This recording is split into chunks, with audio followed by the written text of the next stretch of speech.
ஆதே news நேயர்களுக்கு வணக்கம். நான் கவி பாரதி. தலைப்புச் செய்திகளை காணலாம். கல்வியில் சிறந்து விளங்கும் தமிழகத்தில் மொழி திணிப்பு முயற்சி எதற்கு? முதலமைச்சர் ஸ்டாலின் மத்திய அரசுக்கு கேள்வி. மத்திய அமைச்சர் அமித்ஷா தமிழகம் வரும்பொழுது இன்னும் சில அரசியல் மாற்றங்கள் நிகழும். பாஜக மாநில தலைவர் அண்ணாமலை பேட்டி. சாதிவாரி கணக்கெடுப்பு கோரி நாம் தமிழர் கட்சி சார்பில் வரும் 16ஆம் தேதி பேரணி. கட்சியின் தலைமை ஒருங்கிணைப்பாளர் சீமான் பங்கேற்கிறார். சீமானை திமுக ஒரு பொருட்டாகவே நினைப்பதில்லை. அமைச்சர் ஏவா வேலு பேட்டி. தமிழகத்தில் வெப்பநிலை இயல்பை விட மேலும் அதிகரிக்கும். சென்னை வானிலை ஆய்வு மையம் தகவல். திருப்பதி ஏழுமலையான் கோவில் கலப்பட லட்டு குறித்த வழக்கு 2 பேரை காவலில் எடுத்து விசாரிக்கிறது சிபிஐ. இனி தொடர்வது விரிவான செய்திகள். சில ஏகாதிபத்திய மனங்களை திருப்திப்படுத்த மும்மொழி கொள்கையை திணிப்பது ஏன் என மத்திய அரசுக்கு முதலமைச்சர் ஸ்டாலின் கேள்வி எழுப்பியுள்ளார். இது குறித்து அவர் வெளியிட்டுள்ள எக்ஸ் தள பதிவில், தமிழ்நாடு கல்வியில் சிறந்து விளங்கும் நிலையில் மொழி திணிப்பு ஏன்? ஏகாதிபத்திய மனப்பாவம் கொண்ட சிலரது வசதிக்காக தமிழ்நாட்டின் மீது மொழி திணிப்பு ஏன் என சரமாரியாக வினவியுள்ளார். இருமொழி கொள்கையால் கல்வியில் நாட்டிலேயே மிகச்சிறந்த மாநிலமாக தமிழ்நாடு திகழ்கிறது என்றும், மும்மொழி கொள்கை நடைமுறையில் உள்ள உத்தரப்பிரதேசத்தில் எத்தனை குழந்தைகளுக்கு 3 மொழிகள் தெரியும் என்றும் அமைச்சர் பழனிவேல் தியாகராஜன் தெள்ள தெளிவாக விளக்கி கூறியதை முதலமைச்சர் ஸ்டாலின் மத்திய அரசுக்கு மேற்கோள் காட்டி பதிவிட்டுள்ளார். தமிழகத்தின் 6 மாவட்டங்களில் மருத்துவக் கல்லூரிகள் அமைக்க மத்திய அரசிடம் கோரிக்கை வைக்கப்பட்டதாக மக்கள் நல்வாழ்வுத்துறை அமைச்சர் மா சுப்பிரமணியம் தெரிவித்துள்ளார். டெல்லியில் மத்திய சுகாதாரத்துறை அமைச்சர் ஜே.பி. நட்டாவை அமைச்சர் மா சுப்பிரமணியம் சந்தித்து பேசினார்.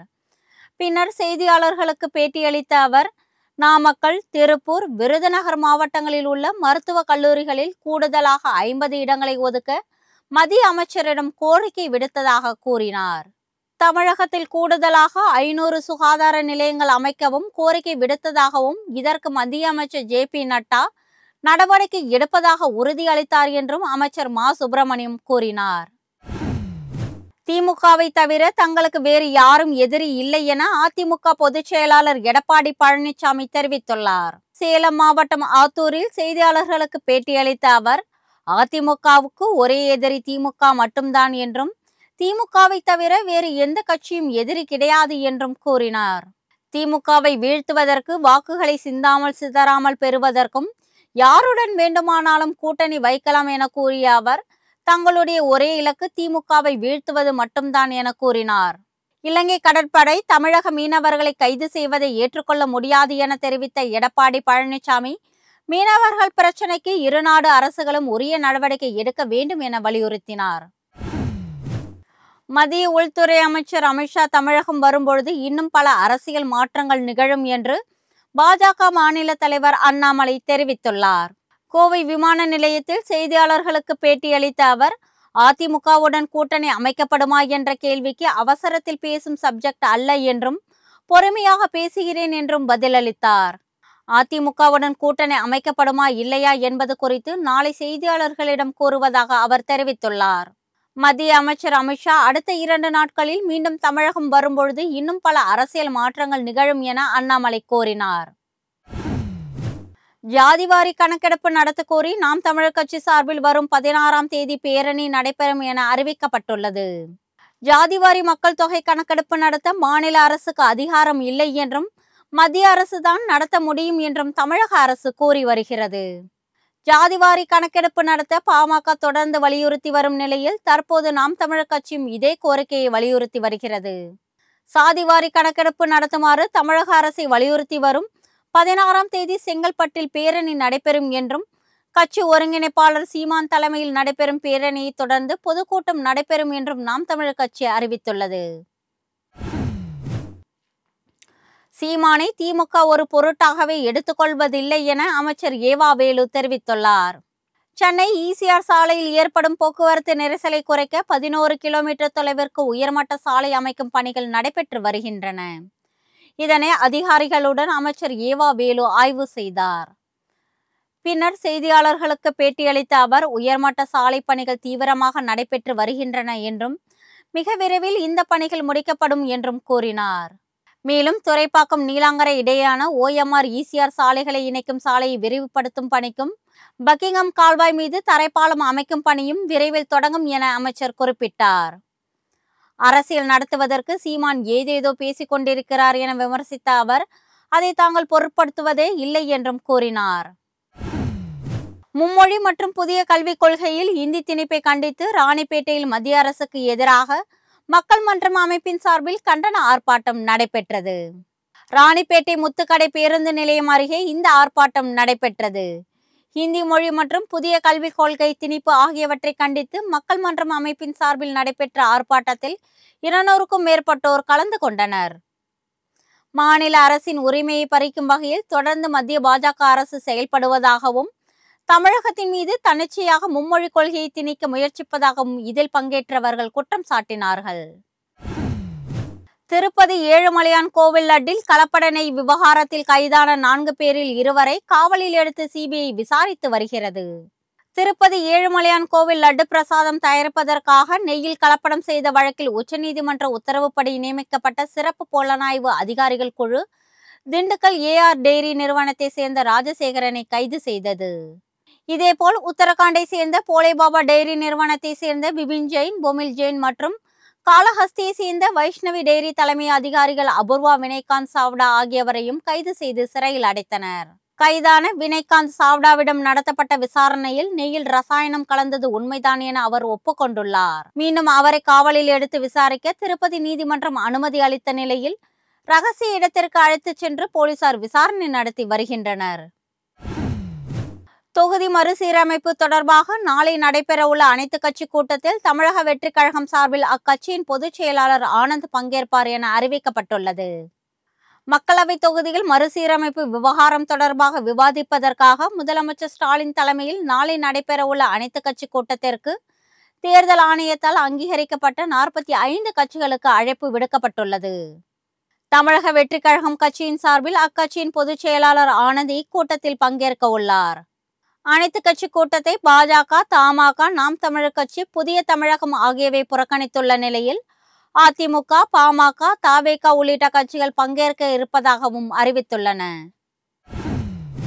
கரூரில் ஜவுளி பூங்கா மற்றும் கைத்தறி நெசவாளர்களுக்கான பொது வசதி மையத்தை அமைச்சர் காந்தி மற்றும் செந்தில் பாலாஜி ஆகியோர் திறந்து வைத்து பார்வையிட்டனர். கரூர் பகுதியில் காக்காவாடி அருகே உள்ள குள்ளம்பாடி என்ற இடத்தில் முதல் முறையாக சிறு ஜவுளி பூங்கா அமைக்கப்பட்டுள்ளது. 2.5 ஏக்கர் நிலத்தில் 3 தொழில் கூடங்களுடன் அமைக்கப்பட்டிருக்கும் இந்த சிறு ஜவுளி பூங்காவை அமைச்சர்கள் ரிப்பன் வெட்டி திறந்து வைத்தனர். அதனைத் தொடர்ந்து கரூர் வேலுச்சாமிபுரத்தில் கைத்தறி நெசவாளர்களுக்கான பொது வசதி மையத்தையும் திறந்து வைத்து அமைச்சர்கள் பார்வையிட்டனர். இதனைத் தொடர்ந்து செய்தியாளர்களுக்கு பேட்டியளித்த அமைச்சர் காந்தி, தமிழகம் முழுவதும் 17 சிறிய அளவிலான ஜவுளி பூங்காக்கள் தொடங்க அனுமதி வழங்கப்பட்டதில் கரூர் மாவட்டத்தில் 8 இடங்கள் தேர்வு செய்யப்பட்டதில் தற்போது முதலாவது பூங்கா திறக்கப்பட்டிருப்பதாக கூறினார். சர்க்கரை நோய் மற்றும் கிருமி தொற்றுக்கான 145 மருந்துகள் தரமற்றவையாக கண்டறியப்பட்டுள்ளதாக மத்திய அரசு தெரிவித்துள்ளது. நாடு முழுவதும் விற்பனை செய்யப்படும் அனைத்து வகையான மாத்திரை மருந்துகளையும் மத்திய மற்றும் மாநில அரசு தரக்கட்டுப்பாட்டு வாரியங்கள் ஆய்வு செய்கின்றன. அதன்படி கடந்த ஜனவரி மாதத்தில் 1000க்கும் மேற்பட்ட மருந்து மாத்திரைகள் ஆய்வுக்கு உட்படுத்தியதில் சளி, கிருமி தொற்று, சர்க்கரை நோய், ஜீரண மண்டல பாதிப்பு, விட்டமின் குறைபாடு போன்ற பாதிப்புகளுக்கு பயன்படுத்தப்படும் 145 மருந்துகள் தரமற்றவையாக இருந்தது கண்டறியப்பட்டது. இந்த மருந்துகள் இமாச்சல பிரதேசம், உத்தரகாண்ட் உள்ளிட்ட வட மாநிலங்களில் தயாரிக்கப்பட்டவையாகும். அதனை அரசின் துறை சார்ந்த இணையதளத்தில் வெளியிட்டுள்ளதாகவும் இதனை பொதுமக்கள் அறிந்து கொண்டு விழிப்புணர்வுடன் செயல்பட வேண்டும் என்றும் மருந்து கட்டுப்பாட்டு வாரியம் தெரிவித்துள்ளது. தஞ்சை பெரிய கோயில் அருகே உள்ள பெத்தனன் கலையரங்கில் மகா சிவராத்திரியை சிறப்பிக்கும் வகையில் தொடர்ந்து 5வது நாளாக நாட்டிய நிகழ்ச்சி நடைபெற்றது. இந்த நாட்டியாஞ்சலி நிகழ்ச்சியில் இந்தியா மற்றும் வெளிநாடுகளிலிருந்து 30 குழுக்களை சார்ந்த 250க்கும் மேற்பட்ட நடன கலைஞர்கள் கலந்து கொண்டனர். பரதநாட்டியத்துடன் குச்சிப்புடி, கதக், ஒடிசி, மோகினி ஆட்டம் மற்றும் கவுடியா நிருத்தியா போன்றவைகளும் இடம்பெற்றன. மும்பை, கேரளா, கோவை மற்றும் தஞ்சாவூரை சேர்ந்த நாட்டிய மாணவிகளும் இதில் கலந்து கொண்டு சிறப்பித்தனர். கரும்புக்கான கொள்முதல் விலையை டன்னுக்கு 3151 ரூபாயாக விலை நிர்ணயம் செய்து தமிழக அரசு உத்தரவிட்டுள்ளது. 2024-25 ஆண்டுக்கான கரும்பு கொள்முதல் விலை நிர்ணயம் செய்து தமிழக அரசு உத்தரவிட்டுள்ளது. அதன்படி 9.5% அல்லது அதற்கும் குறைவான சர்க்கரை திறன் கொண்ட கரும்புக்கு டன்னுக்கு 3151 ரூபாய் விலை நிர்ணயம் செய்யப்பட்டுள்ளது.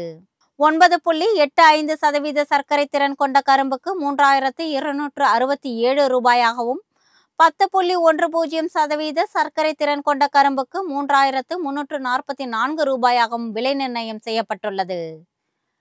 10.65% சர்க்கரை திறன் கொண்ட கரும்பு டன்னுக்கு 3532 ரூபாயாக விலை நிர்ணயம் செய்யப்பட்டுள்ளதாக தமிழக அரசு அறிவித்துள்ளது.